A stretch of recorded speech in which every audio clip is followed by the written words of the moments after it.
that the railway is part of the rationalization of our transport system, especially on the Uganda side, which is irrational and wasteful. Why? Because the items being transported are concentrated on the road, i.e. passengers, light cargo, heavy cargo, petroleum products are all on the roads. Sasa hivi usafiri kwa barabara ni mchanganyiko. Kwa lugha za Uganda tunasema akatogo.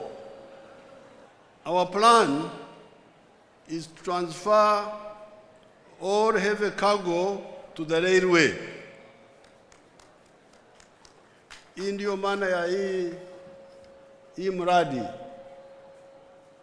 Mizigo yote mizito sana toka kwa barabara kwenda kwa gari moshi.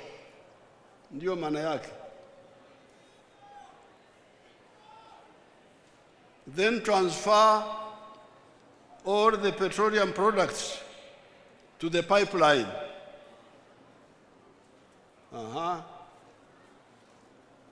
Gari za mafuta kwa barabara ni hatari kwa maisha, tena zinaharibu barabara na zinaleta ajali.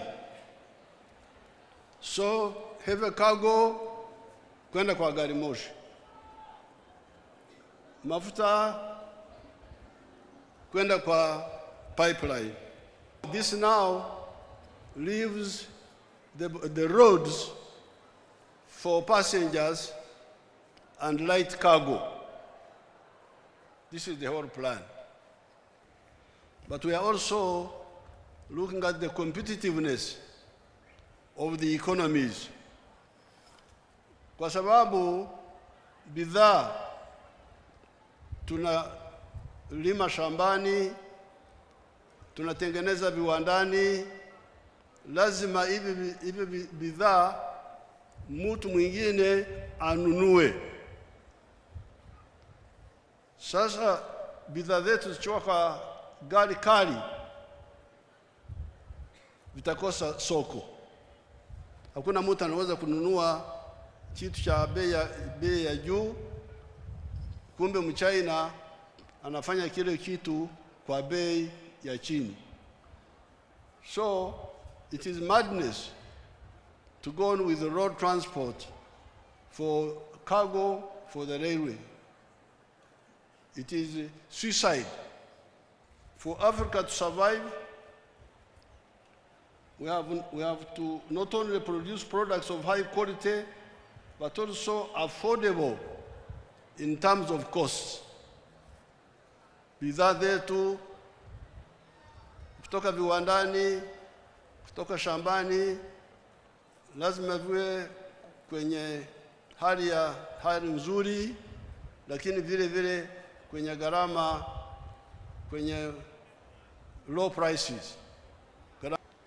Kule kwetu tumechambua, tunaona kwamba vitu ambavyo vinapandisha gharama za vitu ni vitu vitatu: usafirishaji, umeme na mikopo kwenye bank. Kama nataka uchumi wako uendelee, lazima uangalie haya mambo matatu. The bone marrow of the economy is electricity and transport, especially rail transport. So therefore, I'm very happy to be here to take part in this historic. I want to congratulate Kenya for struggling and bringing the railway from Mombasa to Nairobi, from Nairobi to Naivasha, now from Naivasha to here, and now from here to Malaba. We are going to push our part. We are already pushing our part from Malaba to Kampala, from Kampala to Kasese, Kasese to Mpondwe, linking with DRC.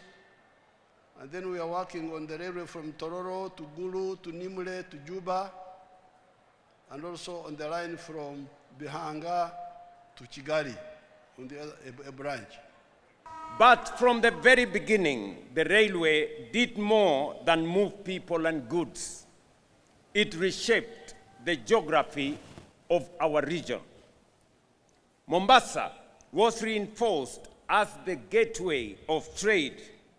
Machakos, once an administrative center of the British East African Protectorate, was bypassed and declined in significance because it lay off the line.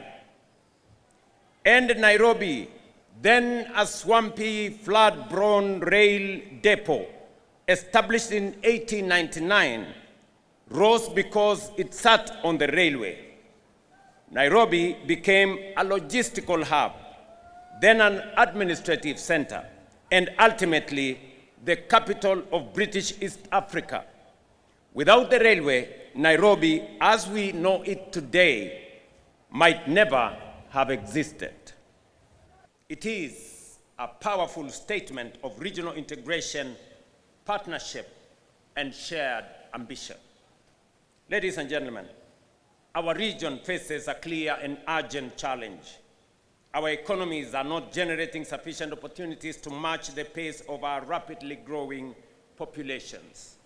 At the same time, our businesses continue to grapple with high logistics costs that undermine competitiveness.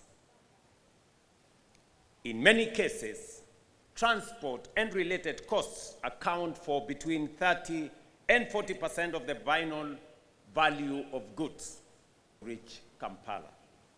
We cannot build prosperity on inefficiency.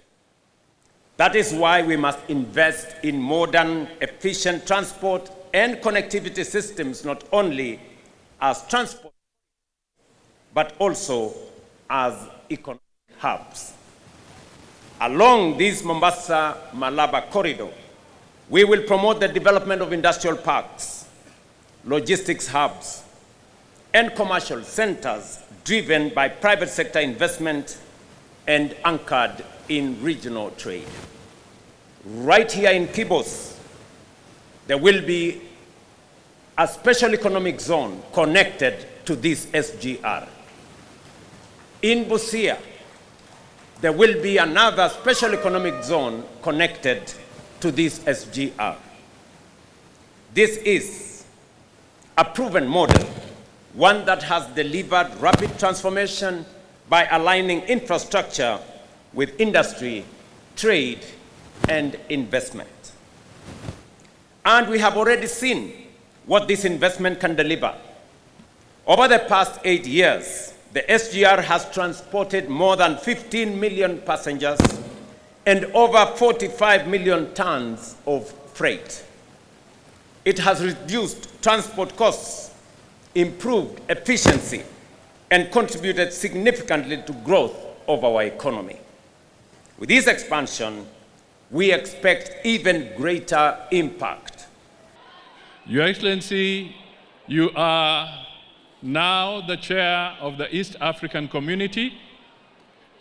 On behalf of all the 8 countries within the community, Your Excellency, President William Ruto, you are the champion of the Africa Continental Free Trade Area on behalf of the African Union.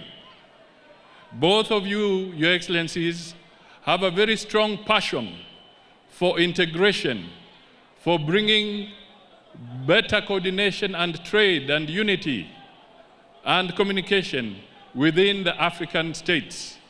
And therefore, our being here is a very strong and emphatic stamp of approval for the objectives, the ideals, and the goals that you stand for.